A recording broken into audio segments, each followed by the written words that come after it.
detectives or officers' information and just went off of that and entered in his own report.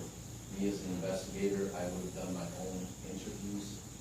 I would have done my own investigating and used my own words, not somebody else's. I think that the denial of my PI 21 simply because I had a 30-day request based for medical reasons, not for anything else, and they just went ahead and, as in Lieutenant Scrignoli's own words, we rushed it through. That shows a, in my words, piss poor investigating. If I were to do that in homicide investigations and it was your child or your mother or daughter, you'd be pretty upset with me if I did a shoddy investigation. You know, people's lives and jobs are at stake here. I deserve nothing but the best in the investigation, not hurried or, you know, ulterior motives behind the investigations.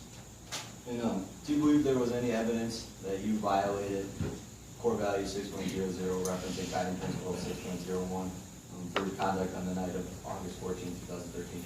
No, Why not? there was no violation. I didn't commit any errors or wrong. I was reacting to a killer's action. That's all I have. Okay.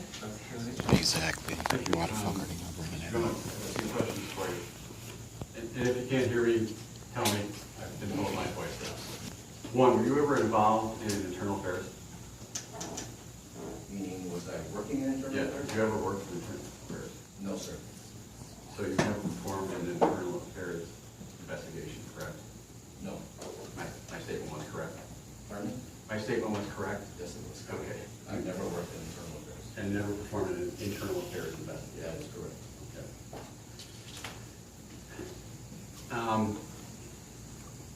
Were you involved with the development of the code of conduct for the Milwaukee Police Department?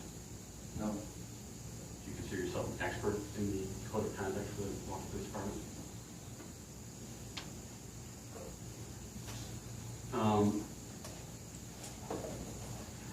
You indicated that you went into the interview room a second time to secure your prisoner, correct? Yes, sir.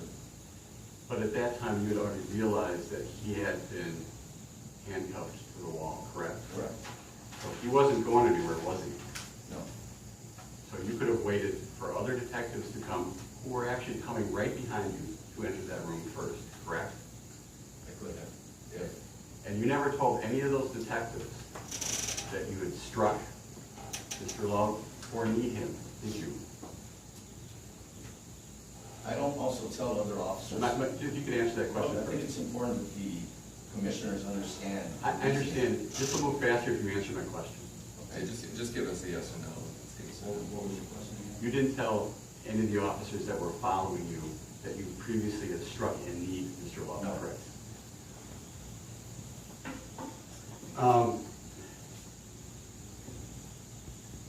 You went through with Mr. Matthews, Exhibit 65, which are the ED forms regarding use of force, events where you're injured, correct? Oh, yeah, yes. And you don't have to get, I just have a general question for you about Sure.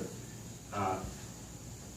None of the individuals that you were involved with these use of force forms were handcuffed to a wall in an interrogation room, is that correct?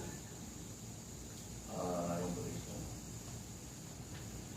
Different situations, correct? Different situations, yes. Always.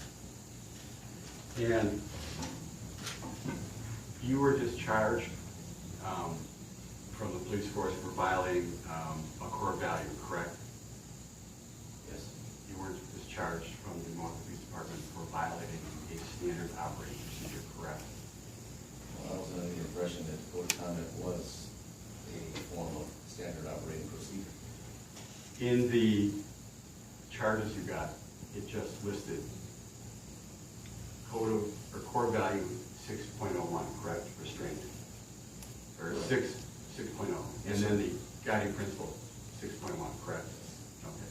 And those are the core values that you were discharged for violating, correct? You talked a little bit about the PI 21 that you weren't allowed to give Do you recall that testimony? Yes.